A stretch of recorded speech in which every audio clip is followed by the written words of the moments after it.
CMR shopping mall మన BHEL circle లో మార్చి 20న energetic star Ram Pothineni గారిచే గొప్ప ప్రారంభం.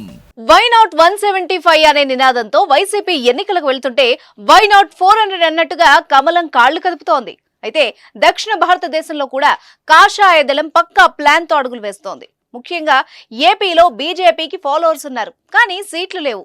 ఆ లోటును భర్తీ చేసుకునేందుకు చాకు లాంటి అభ్యర్థుల్ని బరిలోకి దించుతోంది.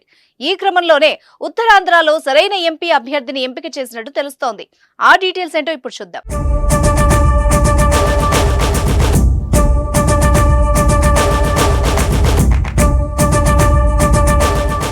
రాజకీయం అంటేనే ప్రజాసేవ. అటువంటి ప్రజాసేవ చేసే వ్యక్తి రాజకీయాల్లోకి రాకుండానే చేస్తున్నాడు. 2 తెలుగు స్టేట్స్ లో ప్రజాసేవతో ఎంతో మందికి ఉపాధి మార్గాలు అందించాడు. అంతటి ప్రజాసేవకుడు రాజకీయాల్లోకి వస్తే ప్రజలకు ఇంకెంతో మందికి మేలు జరుగుతుంది. అందుకే అంతటి పదునైన అభ్యర్థిని ఎంపిక చేసింది కాషాయ దళం. పుట్టిన నేల కోసం ఏదైనా చేయాలన్న తపనతో 2019 నుంచి ఆంధ్రప్రదేశ్లోనే అత్యధిక ఉద్యోగాలు కల్పించిన వ్యక్తి అతను. ఉత్తరాంధ్ర సూర్యుడు అని పిలిచే గేదెల శ్రీనుబాబు తెలుగు రాష్ట్రాలతో పాటు దేశవ్యాప్తంగా వేలాది మందికి ఉద్యోగాలు కల్పించారు. తిత్లీ, కరోనా వంటి విపత్తుల సమయంలో కోట్లాది రూపాయలతో ప్రజలకు సాయం అందించారు. బీసీలకు, కాపులకు, తూర్పు కాపులకు పెద్ద దిక్కుగా ఉంటూ సామాజిక భవనాల కోసం కోట్లు వెచ్చించారు. విజయనగరం బీజేపీ ఎంపీ అభ్యర్థిగా గేదెల శ్రీనుబాబును ఖరారు చేస్తున్నారన్న వార్తలు రావడంతో ఆ ఎంపీ సీటు కూటమిదే అనే లెక్కకొచ్చారు విశ్లేషకులు.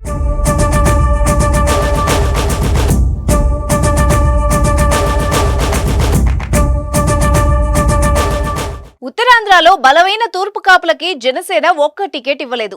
టీడీపీ కూడా తూర్పు కాపుల స్థానాల్లో ఇతరుల్ని బరిలోకి దింపింది. చివరికి బీజేపీ నుంచి కూడా ఇతర సామాజిక వర్గం వాళ్లను దింపితే ఉత్తరాంధ్రలో అత్యధిక ఓట్లున్న బీసీలు, తూర్పు కాపులు పార్టీకి దూరం అవుతారని కూటమి పెద్దలకు సంకేతాలందాయి.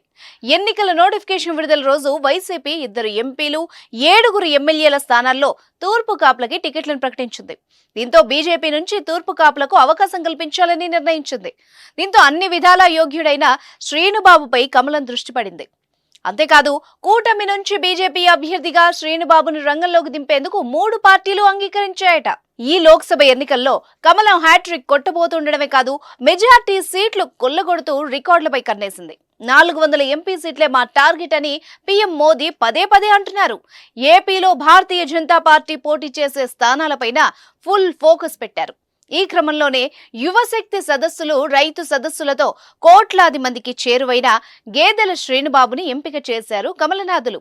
ఉత్తరాంధ్రలో తమకు గుర్తింపు దక్కడం లేదంటున్న కాపులు, తూర్పు కాపులకు శ్రీనుబాబును తీసుకోవడంతో న్యాయం చేసినట్టయింది. గేదెల శ్రీనుబాబు ఎంపికతో అధికార వైసీపీ సామాజిక సమీకరణలకు కూటమి చెక్ పెట్టినట్టయింది.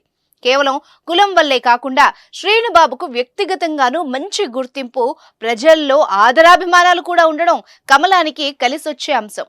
యువనేత గేదెల శ్రీనుబాబును ఎంపీగా రంగంలోకి దింపితే అసెంబ్లీ నియోజకవర్గాల్లో అనుకూల ప్రభావం పడుతుందనేది బలమైన వాదన. అంతేకాదు ఆనాడు గుజరాత్ సీఎంగా మోదీ చేసిన అభివృద్ధి చూసి దేశమంతా ప్రధానిగా గెలిపించింది. అదేవిధంగా ఉత్తరాంధ్ర ఎంపీగా గేదెల శ్రీనుబాబు నిలబడితే ఆ ఎఫెక్ట్ ఏపీ అంతటా కూటమి విజయానికి కారణం అవుతుందని అంటున్నారు ఎనలిస్టులు.